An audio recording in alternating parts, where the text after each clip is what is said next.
جن میں سے سب سے آخری نبی محمد رسول اللہ صلی اللہ علیہ وسلم ہے، انہوں نے ہمیں مکمل طور پر پوری طرح وضاحت کے ساتھ یہ سکھا دیا کہ ہمیں اللہ کی عبادت کیسے کرنی.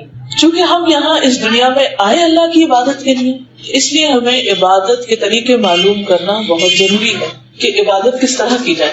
عبادات میں سب سے اہم ترین عبادت نماز ہے، جو ہم دن میں 5 مرتبہ ادا کرتے ہیں. قیامت کے دن سب سے پہلا سوال بھی نماز کے بارے میں ہوگا. کیا واقعی صحیح طور پر ادا کی، وقت پر ادا کی، اور سب سے بڑھ کر یہ کہ خشوع و خضوع کے ساتھ ادا کی یا نہیں. اگر کسی کی نمازیں درست ہوگی تو اس کے باقی سارے اعمال بھی اپنی جگہ پر آ جائیں گے، یعنی باقی حساب بھی آسان ہو جائے گا. لیکن اگر نماز درست نہیں تو باقی اعمال فائدہ نہ دے گی. اس لیے ہم سب کو اچھی طرح نماز کے طریقے کو سیکھ لینا چاہیے.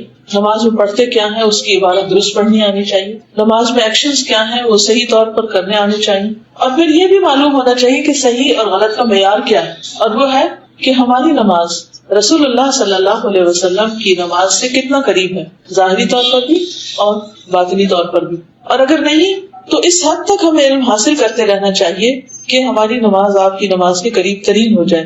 کیونکہ آپ صلی اللہ علیہ وسلم نے فرمایا صلو کما رأیتمونی اصلی، تم اس طرح نماز پڑھو جیسے مجھے دیکھتے ہو کہ میں نماز پڑھتا ہوں. یعنی یہ معیار بتا دیا گیا، کرائیٹیریا بتا دیا گیا کہ ایسی نماز چاہیے. جیسے ایک سیمپل دیا جاتا ہے کسی کو کچھ منگوانے کے لیے اور بتایا جاتا ہے کہ اس طرح کی چیز لانا، پھر تمہارا جو تم لاؤ گے وہ اپروو ہوگا یا تمہیں اس کے اوپر آرڈر ملے گا. اگر وہ اس سیمپل کے مطابق نہیں چیز لاتا تو اس کا آرڈر کینسل کر دیا جاتا ہے یا اس کو دیا ہی نہیں جاتا. تو اس لیے ہم سب کو اپنی نمازوں کی فکر کرنی چاہیے اور انہیں مسلسل ساری زندگی اچھا بنانے کی کوشش کرتے رہنا چاہیے. اس معاملے میں کبھی بھی مطمئن نہیں ہو کے بیٹھ جانا چاہیے کہ میں نے نماز پڑھ لی اور مجھے آتی ہے یا میں ٹھیک ہی پڑھتا ہوں. نہیں، ہمیشہ فکر رہنی چاہیے کہ کہیں اس میں کوئی غلطی نہ ہو. کیونکہ قیامت کے دن جو کامیابی کا معیار ہے، یا کامیاب وہی ہیں جو نماز پڑھنے والے ہیں، نماز قائم کرنے والے ہیں، اور پھر نماز میں خشوع و خضوع اختیار کرنے والے. قرآن مجید کھولتے جاتے ہیں تو سب سے پہلے اللہ تعالیٰ فرماتے ہیں کہ ذالک الکتاب لا ریب فیہ ھدی للمتقین الذین یؤمنون بالغیب ویقیمون الصلاۃ. یہ کتاب جس میں کوئی شک نہیں، متقی لوگوں کو ہدایت دیتی ہے، وہ جو غیب پر ایمان رکھتے ہیں اور نماز قائم کرتے ہیں. یعنی پہلا کرنے کا کام جو ہمیں قرآن مجید میں بتایا گیا وہ کیا ہے؟ نماز کی ادائیگی، درست ادائیگی. اور پھر آخر میں اس نے فرمایا اولئک علی ھدی من ربہم واولئک هم المفلحون. یہی لوگ اپنے رب کی طرف سے آئی ہوئی ہدایت پر ہیں اور یہی لوگ فلاح پانے والے ہیں. واولئک هم المفلحون. تو گویا کامیاب وہ ہیں جو نماز قائم کرتے ہیں. سورۃ المؤمنون کی پہلی آیت میں فرمایا قد افلح المؤمنون الذین هم فی صلاتهم خاشعون.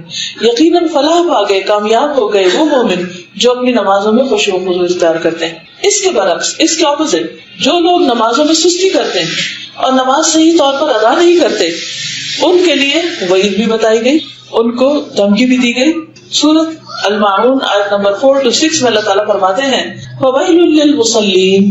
ہلاکت ہے، بربادی ہے نماز پڑھنے والوں کے لیے. اس کے اندر ڈرنے کی بات ہے.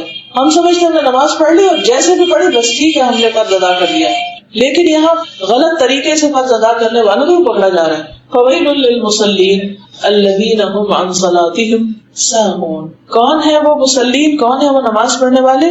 وہ جو اپنی نماز سے غفلت کرتے ہیں. الذین هم یراؤن، وہ جو دکھاوا کرتے ہیں، دکھاوے کی نماز پڑھتے ہیں. کوئی دیکھ رہا ہو تو اچھی پڑھتے ہیں، اکیلے میں ہو تو اللہ سے نہیں شرماتے، اللہ سے نہیں ڈرتے اور جیسے دل چاہے پڑھتے ہیں.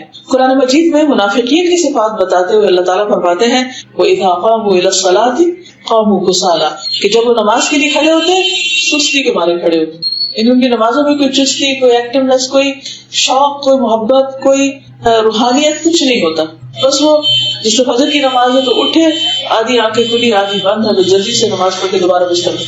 یہ کیسی نماز ہے؟ سستی کی نماز ہے. یہ کس نے آپ کو کہا تھا رات اتنی دیر تک جاگو کہ تم صبح اٹھ نہ سکو اور تمہاری نماز میں کوئی چستی اور کوئی خشوع و خضوع ہو ہی نہ. یہاں بھی یہ فرمایا یراؤن الناس، لوگوں کو دکھاوا کرتے ہیں. یعنی اگر اول تو نیک کام کرنے کو ان کو دل ہی نہیں چاہتا، اگر کرتے بھی ہیں تو دکھاوے کا کرتے.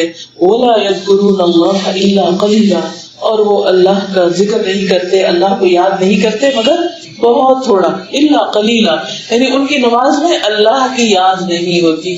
یہ ہے ان کی مشکل.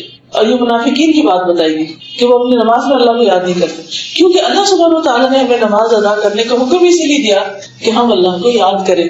قرآن مجید میں آتا ہے اقم الصلاۃ لذکری، نماز قائم کروں میری یاد کے لیے. اور اگر ہم اللہ ہی کو یاد نہیں کر رہے تو نماز قائم ہی نہیں ہوئی. تو ہم سب کو سوچنا چاہیے ہم اپنی نماز کس طریقے پر پڑھتے ہیں, کیا واقعی اس میں خشوع و خضوع ہے یا نہیں. تو آج میں انشاءاللہ چند باتیں اچھی نماز کے بارے میں کروں گی جس میں خصوصی طور پر خشوع و خضوع پایا جائے, کیونکہ نماز قائم کرنا ایک چیز ہے اور نماز میں خشوع اختیار کرنا دوسری چیز. اب سوال یہ پیدا ہوتا ہے کہ خشوع کا مطلب کیا ہے, یعنی نماز میں خشوع ہے کیا کہ جو ہمیں اختیار کرتا ہے. خشوع دراصل ایسی کیفیت کا نام ہے, ہمارے اوپر ایک ایسی کیفیت آتی ہے کہ دل عاجزی اور انکساری کے ساتھ اللہ رب العالمین کے سامنے کھڑا, کہ انسان دل کی عاجزی اور انکساری اور ہمبلنس کے ساتھ اللہ کے سامنے کھڑا ہو, کہ یہ محسوس ہو کہ بندہ اپنے عظیم الشان رب کے سامنے اپنی عاجزی کا اظہار کر رہا ہے کہ یار میں کچھ نہیں, I'm nothing, تو ہی ہے سب کچھ, ساری بڑائی تیرے لیے, ساری قدرت تیرے لیے, سارا علم تیرے پاس, میرے پاس تو کچھ بھی نہیں, میں تو ایک فقیر عاجز بندہ ہوں.